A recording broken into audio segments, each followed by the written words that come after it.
The internet contributes to many technological frustrations we encounter, whether it's as simple as it not being able to find a connection or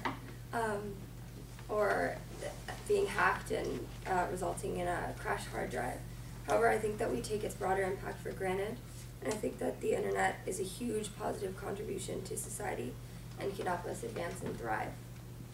Some may say that the internet causes stress, and access to multitasking has been an age-old problem that the internet is largely responsible for today. And we see a parallel in modern times when Charlie Chaplin is totally distracted by all of this stuff going on in the assembly line, this new technology, and he gets totally stressed out and actually goes crazy. And some people think that all these distractions that the internet is responsible for can cause you to become that stressed out as well.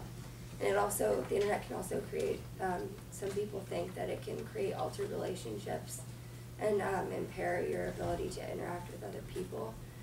In Feed, Titus's relationship with Violet isn't as good as hers would be with someone else because of his constant exposure to the feed. And he becomes really short with her, impatient, and loses a lot of compassion.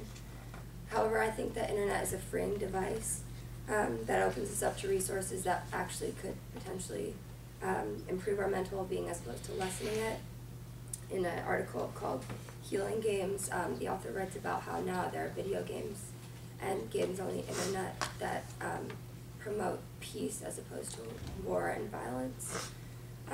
Also, information sharing via social networking, especially Facebook, gives people access to new ideas and revolutionary alternative ways to live. The best example I can think of is the liberation in Egypt.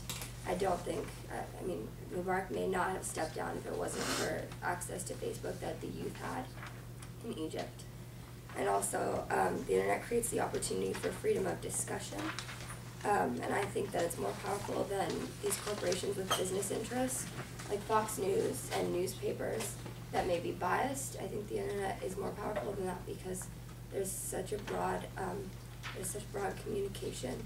And this production that the government put on in Wag the Dog, for example, would not be possible today because we have the internet. And there's all this communication and discussion that goes on over the internet that we have that can refute these facts that they're giving us, and that we can kind of research, look up. So there are critics of internet's impact on society. M.T. Anderson is a big one, who's not very basic, but the theme of his book is that technology is slowly deteriorating our minds. And despite these critics, there's only evidence that access to the internet furthers human potential and freedom.